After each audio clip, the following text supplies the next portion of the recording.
Hey guys, welcome back to techno bag. This is Parikshit here back again with the new video. तो इस हिंदी के Linux essential series में हमारा ये चौथा वीडियो है और हम इस वीडियो में सीखने वाले हैं लोकेट और फाइंड कमांड का यूज़ कैसे करना है। तो चलिए शुरू करते हैं। तो सबसे पहले देखते हैं कि लोकेट क्या होता है और ये लोकेट, और उसके बाद देखेंगे फिर फाइंड क्या होता है। तो चलिए लोकेट सबसे पहले देखते हैं कि लोकेट का यूज़ कैसे किया जाता है और लोकेट कमांड क्या होती है। तो यहाँ पे आप देख सकते हैं कि व्हाट इज़ लोकेट। तो फाइंड फाइल्स बाय नेम, ये फाइल्स फाइंड करेगी। तो चलिए देखते हैं इसके बाद हमें ऑप्शंस क्या क्या मिलते हैं लोकेट डैश डैश हेल्प में।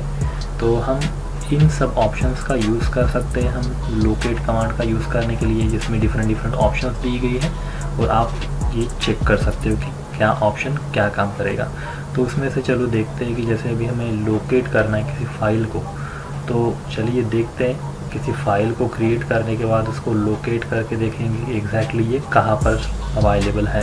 तो पहले देखते हैं कि हमारे पास फाइल्स कौन सी फाइल्स हैं। तो उसके पहले गाइस देखिए लोकेट में होता है अपडेट। ये अपडेट डेटाबेस होता है, जो लोकेट डीबी का एक डेटाबेस होता है जहाँ पर जो पूरी फाइल्स होती है वो अपडेटेड होती है। मतलब अब उस डेटाबेस को हमें अपडेट करना होता है तब वहाँ पे हर फाइल्स की लोकेशन अपडेट होती है।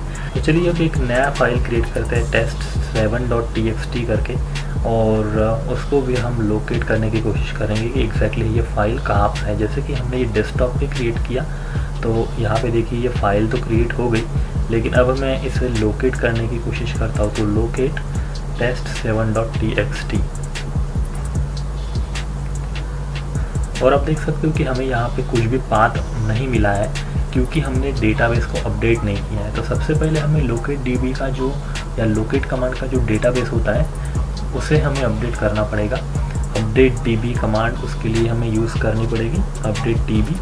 तो इसके थ्रू ये होगा कि लोकेट का जो डेटाबेस है वो अपडेट हो जाएगा, जिसमें सब नई फाइल्स जो बनी है वो अपडेट हो जाएगी। और आप देख सकते हो जब हमने ये किया लोकेट test7.txt तब हमें ये पाथ डायरेक्टली यहाँ पे मिल गया कि एग्जैक्टली ये फाइल कहाँ लोकेटेड है। तो किसी भी फाइल की लोकेशन देखने के लिए लोकेट कमांड बहुत ही यूज़फुल है और आप इसका यूज़ करके किसी भी फाइल का जो है लोकेशन आप देख सकते हो। तो यहाँ पे आप देख सकते हो कि लोकेट test.txt एग्जैक्टली कहाँ अवेलेबल है। तो जो भी पाथ यहाँ पे है वो दिया गया है कि किस पाथ पर test.txt फाइल अवेलेबल है या फिर क्रिएटेड है। तो इस तरीके से आप किसी भी फाइल को लोकेट कर सकते हो यूजिंग ए लोकेट कमांड। वैसे ही हम पासवर्ड फाइल आप देख सकते हो कि लोकेट पासवर्ड, और यहाँ पे जितनी भी पासवर्ड फाइल है वो एग्जैक्टली आप यहाँ पे देख सकते हो इंक्लूडिंग एवरी एक्सटेंशन। तो अगर आपको एग्जैक्टली अगर password.txt ही देखनी है या password.config ही देखना है तो उस तरीके से आप पर्टिकुलरली मेंशन करके इसमें password.txt फाइल या इस तरीके से आप एक्सटेंशन का यूज़ करके एग्जैक्टली उसी फाइल को सर्च कर सकते हो। तो जैसे कि आपने देखा यहाँ पे हमने password.txt फाइल्स फाइंड आउट की। उसी प्रकार अगर आपको कॉन्फ़िगरेशन फाइल्स अगर फाइंड आउट करनी है पूरी लाइनक्स सिस्टम की, तो आप star.conf ये अगर दोगे तो एक पूरी लाइनक्स सिस्टम की कॉन्फ़िगरेशन फाइल आपके सामने आ जाएगी और उसका पाथ आप यहाँ पे देख सकते हो, file name along with their path. उसी तरह से अगर आपको कॉन्फ़िग फाइल्स देखना है तो यहाँ पे आपको _config लिखना पड़ेगा। तो आप किसी भी कॉन्फ़िग फाइल या कॉन्फ़िगरेशन फाइल को यहाँ पे देख सकते हो। तो यहाँ पे जैसे कि sshd config, ये तो कॉन्फ़िग फाइल आई है, और बाकी की जो भी कॉन्फ़िग फाइल आई है उसमें से सिर्फ आपको अगर ssh_config ही ढूंढना है तो वो पर्टिकुलरली आप यहाँ पे मेंशन कर सकते हो ssh_config। तो वही फाइल आपको यहाँ पे मिल जाएगी कि ये फाइल एग्जैक्टली कहाँ लोकेटेड है। तो इस तरीके से आप किसी भी कॉन्फ़िगरेशन फाइल को ढूंढ सकते हो, उसको लोकेट कर सकते हो। तो इसमें आप दूसरा तरीका ये यूज़ कर सकते हो कि locate_config, और फिर आप ग्रैब कर सकते हो कि आपको ssh वाली ही कॉन्फ़िग फाइल चाहिए। तो इस तरीके से सभी सिर्फ ssh वाली ही जो कॉन्फ़िग फाइल है वही आपके सामने डिस्प्ले होगी। तो आप देख सकते हो सिर्फ ssh कॉन्फ़िग फाइल्स ही आपके सामने डिस्प्ले हुई है। इस तरीके से आप लोकेट कमांड का यूज़ कर सकते हो गाइस, जो बहुत ही यूज़फुल है। और उसके बाद चलिए देखते हैं कि फाइंड कमांड का यूज़ कैसे करना है और फाइंड एग्जैक्टली किस लिए यूज़ होता है। तो फाइंड एक बहुत ही बड़ी टूल है जो लाइनक्स की फाइल्स को फाइंड करने के लिए यूज़ की जाती है। ये बहुत ही बड़ी टूल है और यहाँ पे आप देख सकते हो कि व्हाट इज़ फाइंड, और आप यहाँ पे देख सकते हो कि जो file search for the files in the directory hierarchy, तो इसका यूज़ फाइल्स को फाइंड आउट करने के लिए किया जाता है पर्टिकुलर डायरेक्टरी हायरार्की में। तो अगर मैं यहाँ पे सिर्फ फाइंड अगर एंटर करूँ तो मुझे यहाँ पे जो भी रूट डायरेक्टरी के अंदर पूरी की पूरी जो फाइल्स हैं वो यहाँ पे डिस्प्ले हो जाएगी। तो आप देख सकते हो कि रूट डायरेक्टरी के अंदर मेरे पास यहाँ पे जो भी फाइल्स एंड जो भी फोल्डर्स हैं वो पूरे के पूरे फाइल्स एंड फोल्डर्स यहाँ पे आ जाएंगे। और अगर इसी प्रकार मुझे पर्टिकुलर डायरेक्टरी के अंदर के फाइल्स एंड फोल्डर्स देखने हैं तो मुझे यहाँ पे पर्टिकुलरली फाइंड और स्लैश रूट के बाद मुझे उस पर्टिकुलर पाथ का नाम देना पड़ेगा। जैसे कि डेस्कटॉप, तो आप देख सकते हो पर्टिकुलर डेस्कटॉप के अंदर क्या क्या फाइल्स अवेलेबल है। तो फाइंड कमांड का यूज़ आप और किस तरीके से कर सकते हो ये चलिए देखते हैं find dash dash help command का यूज़ करके। और आप यहाँ पे देख सकते हो कि बहुत सारी ऑप्शंस फाइंड कमांड में यूज़ की जाती है, बहुत सारी जो ऑप्शंस है वो फाइंड कमांड आपको यहाँ पे देगा। और आप मैन कमांड का यूज़ करके ये भी देख सकते हो कि एग्जैक्टली किस ऑप्शन का यूज़ डिटेल में आप देख सकते हो कि किस तरह या फिर किस लिए यूज़ किया जाता है। तो यहाँ पे आप देख सकते हो हर एक ऑप्शन का यूज़ आप देख सकते हो। यहाँ पे बहुत सारी ऑप्शंस यहाँ पे आपको फाइंड कमांड जो है प्रोवाइड करती है, बिकॉज इसका यूज़ यूजुअली स्क्रिप्टिंग के लिए यूज़ किया जाता है, जो ऑटोमेटेड फाइल्स फाइंडिंग के लिए जो है स्क्रिप्ट बनाने वाले जो है लोग यूज़ करते हैं इसको। तो ये बहुत ही बड़ी टूल है जिसमें बहुत ज़्यादा ऑप्शंस या पैरामीटर्स अवेलेबल है, और इन सब ऑप्शंस या पैरामीटर्स का यूज़ करके आप जो है फाइल्स को फाइंड आउट कर सकते हो by using a permission, by using their user ID, या फिर उसके परमिशंस के थ्रू, या फिर आप किसी भी फाइल के साइज़ के थ्रू भी पर्टिकुलर फाइल्स को फाइंड आउट कर सकते हो। तो चलिए देखते हैं गाइस कि अब हम इस कमांड का यूज़ और किस तरीके से कर सकते हैं। तो जैसे हमने फाइंड यहाँ पे क्लिक किया और यहाँ पे मुझे यहाँ पे पूरी की पूरी जो फाइल या फोल्डर्स है मेरे पूरे डेस्कटॉप के ऊपर वो पूरी डिस्प्ले हो गई है। तो यहाँ पे आप देख सकते हो कि कुछ यहाँ पे फोल्डर्स और कुछ फाइल्स हमें मिली है, जिसमें से परीक्षित ये जो है ये फ़ोल्डर है, और टेस्ट ये भी फ़ोल्डर है। लेकिन चलो मुझे फ़ोल्डर्स नहीं चाहिए, सिर्फ फाइल्स ही जो है फाइंड आउट करना है। तो मैं यहाँ पे फाइंड और टाइप जो है मुझे यहाँ पे F मतलब फाइल्स वो डिनोट करना पड़ेगा। तो यहाँ पे अब आप देख सकते हो जो भी यहाँ पे डिस्प्ले हो रहा है ये सभी फाइल्स ही है।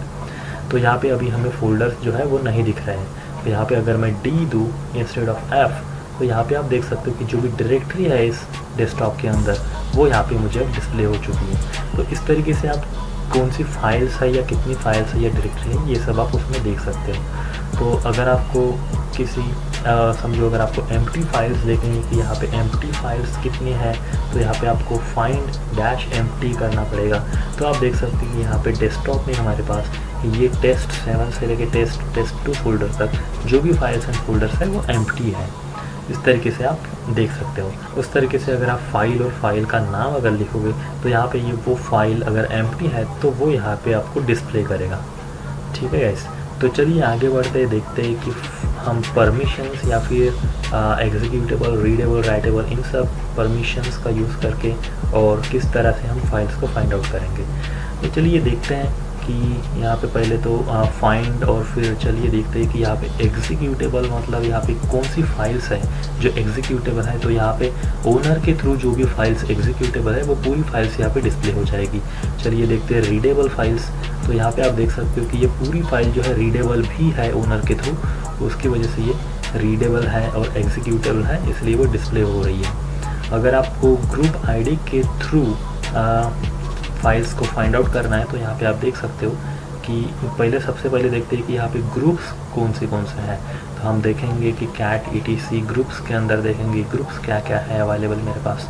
तो यहाँ पे बहुत सारे जो ग्रुप्स हैं लाइनक्स सिस्टम के पूरे डिस्प्ले हो चुके हैं, लेकिन मुझे पर्टिकुलरली अगर परीक्षित यूज़र का ही ग्रुप देखना है तो मुझे यहाँ पे कैट etc ग्रुप में ग्रैप करना पड़ेगा परीक्षित यूज़र को, और मुझे यहाँ पे ग्रैप कमांड डालनी पड़ेगी सबसे पहले पाइप के बाद। और यहाँ पे let's see by using grab, और उसका जो है आप देख सकते हो सबसे नीचे जो है परीक्षित यूज़र है उसका ग्रुप आईडी मुझे यहाँ पे दिख रहा है जो कि 1000 है। तो 1000 हमें ग्रुप आईडी पता चल गया। अब हम देखेंगे कि परीक्षित यूज़र के थ्रू यहाँ पे कौन सी फाइल्स हैं जो परीक्षित यूज़र ओन करता है। तो इस तरीके से हम फाइंड करेंगे, फाइंड -gid जो कि ग्रुप आईडी होता है, और यहाँ पे हमने ग्रुप आईडी लिख लिया। और यहाँ पे आप देख सकते हो डेस्कटॉप के अंदर जो test6.txt है वो सिर्फ फाइल ऐसी है जो परीक्षित यूज़र से बिलोंग करती है। अगर आपको उसको देखना चाहोगे तो आप देख सकते हो ls-la से, तो आप देखोगे कि जो रूट के अंदर डेस्कटॉप के अंदर जो test6.txt है सिर्फ वही फाइल सिर्फ परीक्षित यूज़र से ही बिलोंग करती है, और बाकी सभी फाइल जो है वो रूट यूज़र और रूट ग्रुप से बिलोंग करती है। तो इसलिए हमें सिर्फ वो एक ही फाइल डिस्प्ले हुई जब हमने ग्रुप आईडी से सर्च किया। ठीक है गाइस, तो इस तरीके से आप ग्रुप आईडी का यूज़ करके किसी भी फाइल्स को सर्च कर सकते हो कि पर्टिकुलर फाइल्स या फिर पर्टिकुलर ग्रुप आईडी से क्या फाइल्स जो है अवेलेबल है। दूसरा ऑप्शन यहाँ पे ऐसा है कि अगर आपको डैश ग्रुप और ग्रुप का नाम अगर लिखोगे तो उस तरीके से भी आप सेम फाइल्स को फाइंड आउट कर सकते हो।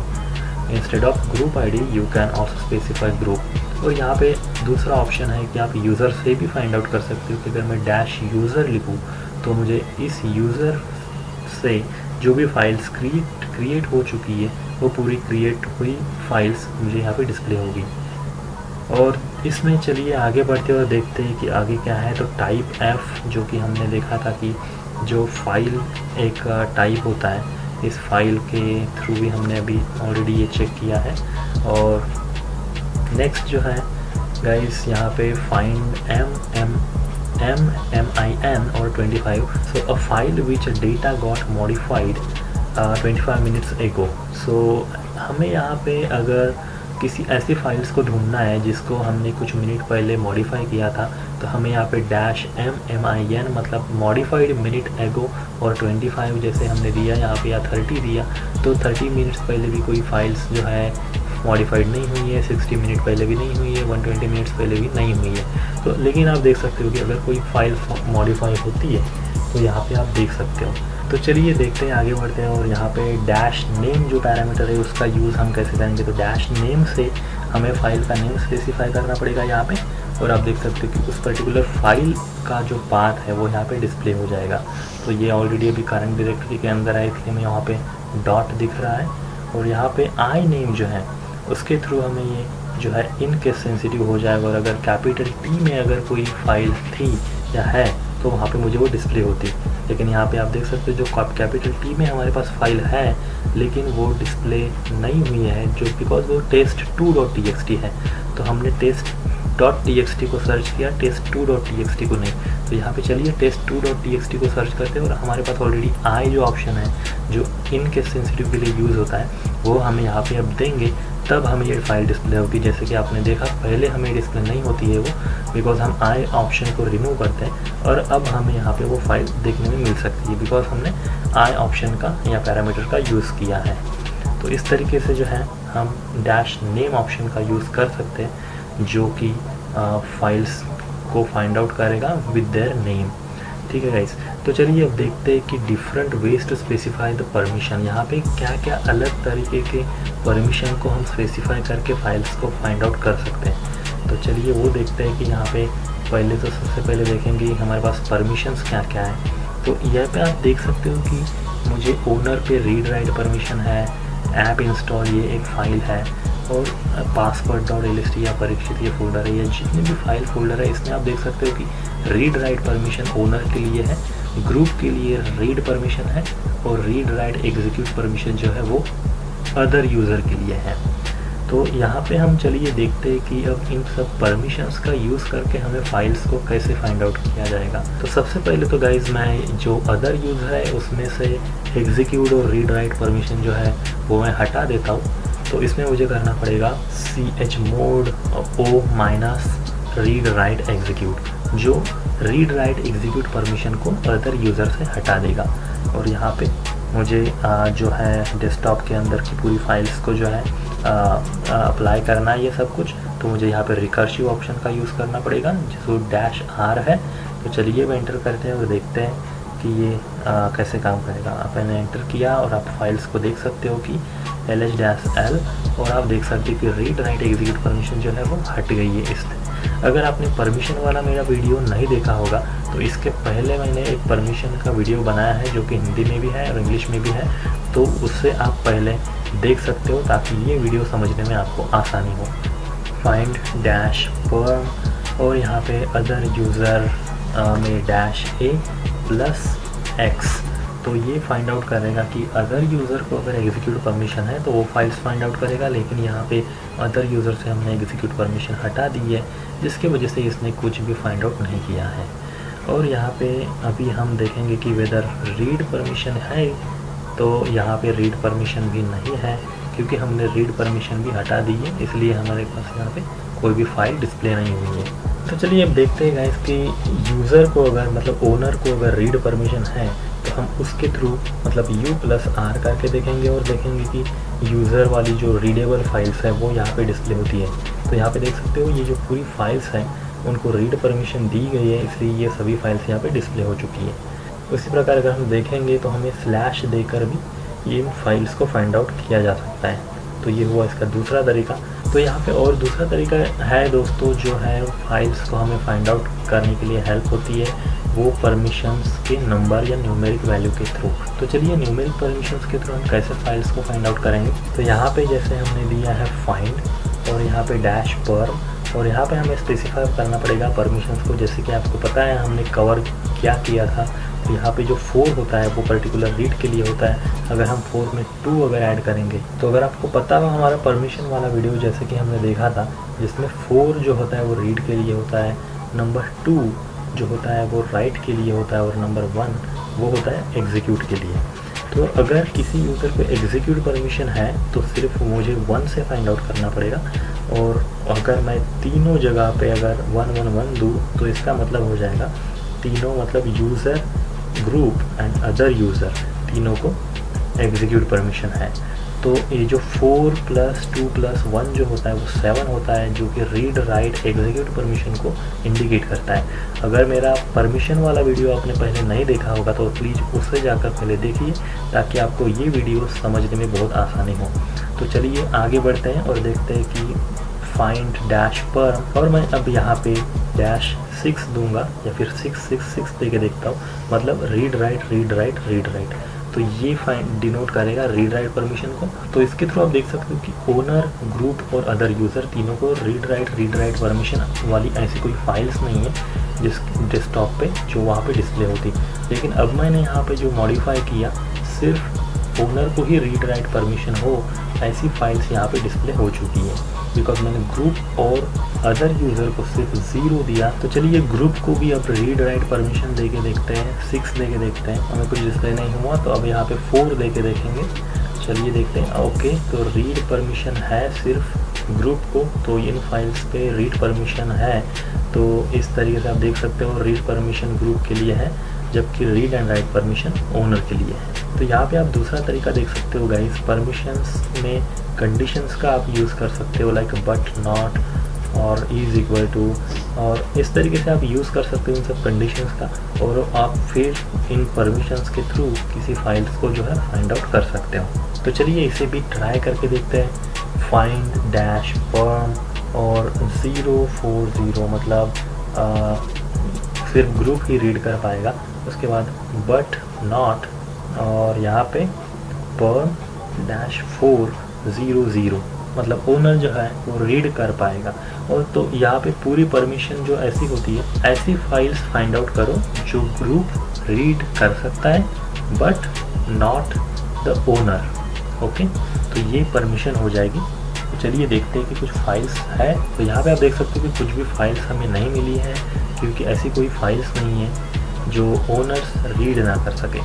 तो चलिए देखते हैं फाइल्स की परमिशंस। तो आप देख सकते हो कि पूरी की पूरी फाइल जो है वो रीडेबल है with the owner, and that's why we didn't get any result here. Alright guys, तो चलिए अब देखते हैं अदर यूज़र को जो है हम एग्जीक्यूट परमिशन दे के देखते हैं टेस्ट फाइल को, ताकि हम उसमें अकॉर्डिंगली फाइल को फाइंड आउट कर सकें। तो चलिए देखते हैं chmod और फिर अदर यूज़र जो है इसमें हम एग्जीक्यूट परमिशन ऐड कर देते हैं, और वो भी test.txt फाइल के लिए। तो चलिए देखते हैं O+X test.txt। तो इस फाइल को हम जो है एग्जीक्यूट परमिशन ऐड करेंगे। ओके, और अब देखते हैं। ओके, आप देख सकते हो कि एग्जीक्यूट परमिशन ऐड हो गई इस फाइल के लिए, और अभी हम इन कंडीशन का यूज़ करके पर्टिकुलर फाइल को जो है फाइंड आउट करेंगे। तो फाइंड परम और ऐसी फाइल फाइंड आउट करनी है जो अदर यूज़र से एग्जीक्यूटेबल हो but not with the owner. तो हमें test.txt फाइल जो है आनी चाहिए, मतलब डिस्प्ले होनी चाहिए यहाँ पे। तो चलिए देखते हैं यहाँ पे यहाँ पे देख सकते हो आप, मैंने 1 स्पेसिफाई किया जिसका मतलब जो कि एग्जीक्यूटेबल हो by other user but not with the owner. तो हम यहाँ पे डैश परम और ओनर के लिए हम यहाँ पे पहले कॉलम में नंबर 1 डिफाइन करेंगे और 00। तो आप देख सकते हो कि ./test.txt बराबर डिस्प्ले हुई है, बिकॉज यही ऐसी फाइल है जो कि एग्जीक्यूटेबल नहीं है ओनर से but the other user can execute it. चलिए गाइस देखते हैं कि अब हम साइज़ का यूज़ करके कैसे फाइल्स को फाइंड आउट करेंगे। तो यहाँ पे हमें जो है, चलो पहले क्लियर कर लेते टर्मिनल को, और देख सकते हो कि आप यहाँ पे एक बाइट होता है, एक ब्लॉक साइज़ होता है, मेगाबाइट होता है, गीगाबाइट होता है। तो लाइनक्स में जो बाइट होता है उसे हम C से डिनोट करते हैं और B को ब्लॉक साइज से डिनोट किया जाता है। तो चलिए देखते हैं कि बाइट के थ्रू हम फाइंड आउट करने की कोशिश करेंगे। फाइंड करेंगे ऐसी फाइल को जिसका साइज़ 30 हो बाइट में, तो हमें C जो है स्पेसिफाई करना पड़ेगा। तो ऐसी कोई फाइल नहीं है। चलिए देखते हैं, आगे बढ़ाते जाते हैं कि किसी बड़े साइज़ की फाइल्स अगर हो तो वो देखते हैं। 40 फिर 50 का देखेंगे। तो यहाँ पे आप देख सकते हो जो JSON फाइल है मोज़िला फायरफॉक्स की, वो एक यहाँ पे डिस्प्ले हुई है जो 50 बाइट की फाइल है। ठीक है गाइस, तो इसी प्रकार आप देख सकते हो -50 B या फिर G या फिर M। यहाँ पे M मतलब मेगाबाइट हो जाएगा, वो गीगाबाइट हो जाएगा। इसी प्रकार यहाँ पे B जो है वो ब्लॉक साइज हो जाएगा। तो 50 ब्लॉक साइज़ की अगर आपको फाइल्स देखनी है तो आप उस तरह से यहाँ पे स्पेसिफाई करके देख सकते हो। और यहाँ पे आप देख सकते हो कि यहाँ पे मोज़िला फायरफॉक्स और दूसरे जो है फोल्डर्स के अंदर एक कुछ फाइल्स डिस्प्ले हुई है जो 50 ब्लॉक साइज़ की है। तो ये वाला ऑप्शन हमने ऑलरेडी चेक किया है गाइस, जो यूजिंग अ कंडीशन हम परमिशंस के थ्रू हम कैसे फाइल्स को फाइंड आउट करेंगे। जैसे अब देख लेते हैं एक बार कि यहाँ पे फाइंड टाइप -f जो कि फ़ाइल के लिए होता है, तो हमें यहाँ पे नॉट एग्जीक्यूटेबल जो है फाइल्स फाइंड आउट करनी है। तो यहाँ पे मुझे एग्जीक्यूटेबल टाइप के बाद f जो है मुझे डैश नहीं होता है उसमें, तो यहाँ पे नॉट एग्जीक्यूटेबल फाइल जो है मुझे यहाँ पे पूरी डिस्प्ले हुई है। उसी तरह से आप रीडेबल राइटेबल फाइल्स को भी फाइंड आउट कर सकते हो कि जो फाइल नॉट रीडेबल है तो वो आपको यहाँ पे दिख जाएगी, लेकिन सभी फाइल रीडेबल होने की वजह से हमें यहाँ पे कोई रिज़ल्ट नहीं मिला। तो यहाँ पे चलिए राइटेबल वाला करके देखते हैं। यहाँ पे कोई भी फाइल ऐसे राइटेबल नहीं है बाय द ओनर, सो हमें कोई रिज़ल्ट नहीं मिला। बट एग्जीक्यूटेबल में हमें रिज़ल्ट मिला क्योंकि यहाँ पे कोई भी फाइल जो है एग्जीक्यूटेबल नहीं थी। तो यहाँ पे आप देख सकते हो गाइस कि XR कमांड का यूज़ हम फाइंड कमांड के साथ कैसे यूज़ करेंगे। तो ये यूजुअली हमें एक फाइंड कमांड के साथ एक एडिशनल आउटपुट देगा। जैसे हमने XR के साथ जैसे फाइल कमांड को ऐड किया है, तो ये एग्जैक्टली जो फाइल है वेदर इट्स अ बाइनरी और ASCII वो हमें यहाँ पे डिस्प्ले करेगा। चलिए ट्राई करते हैं कि ये कैसे हमें आउटपुट देगा। तो यहाँ पे फाइंड डैश टाइप और यहाँ पे जो है f जो है जो डैश f नहीं f फिर पाइप और XR और फाइल। तो यहाँ पे जो पर्टिकुलर फाइल्स है वो बाइनरी फाइल है या टेक्स्ट फाइल है या एग्जैक्टली क्या है वो हमें यहाँ पे देखने में मिल सकता है। तो जो आप देख सकते हो कि मतलब जो डेटा या gzip मतलब जो फाइल है exactly whether it's a zip file और इट्स अ डेटा फाइल, वो हमें यहाँ पे इस तरीके से देखने में मिल जाता है। तो इस तरीके से आप यूज़ कर सकते हो इन सब ऑप्शंस का गाइस। तो फाइंड कमांड एक बहुत ही बड़ी टूल है जिसमें आप बहुत सारी जो ऑप्शंस हैं वो आप देख सकते हो, इनका यूज़ कर सकते हो और इन सब ऑप्शंस का यूज़ आप स्क्रिप्टिंग में भी कर सकते हो। तो यही था इस वीडियो में गाइस जो हमने आज सीखा लोकेट और फाइंड कमांड का यूज़ कैसे करना। तो आज के लिए बस इतना ही गाइस। मैं आशा करता हूँ कि लोकेट और फाइंड कमांड का यूज़ कैसे करना ये आपको समझ आया होगा। और अगर कुछ आपको डाउट्स हो तो आप डेफिनेटली नीचे कमेंट्स में लिख सकते हो और मुझे पूछ सकते हो। मैं डेफिनेटली उनको ट्राई करूँगा कि आपको हर सवाल का जवाब दूँ। तो अगर आपको वीडियो पसंद आया होगा तो प्लीज़ लाइक कीजिए, इस वीडियो को शेयर कीजिए, क्योंकि ये इतनी यूज़फुल इन्फॉर्मेशन आपको शायद ही कोई दे पाएगा। मैं अपना टाइम निकाल कर ये सारी चीज़ें आपको बताते रहता हूँ। तो अगर आपको मेरे इस हार्ड वर्क को अप्रिशिएट करना है तो प्लीज़ चैनल को सब्सक्राइब कीजिए, वीडियो को लाइक कीजिए और शेयर कीजिए, ताकि ये बहुत से ऐसे ज़रूरतमंद लोगों को पहुँचे जिन्हें लाइनक्स को सच में सीखना है और जिन्हें सच में लाइनक्स ऑपरेटिंग का यूज़ कैसे करना ये सीखना है। तो इनके लिए ये बहुत बड़ी हेल्प हो जाएगी। तो चलिए गाइस, मिलते हैं नेक्स्ट वीडियो में जिसमें हम लाइनक्स के किसी दूसरे टॉपिक को लेके बात करेंगे। तो चलिए guys, thanks for watching, have a great day and bye bye.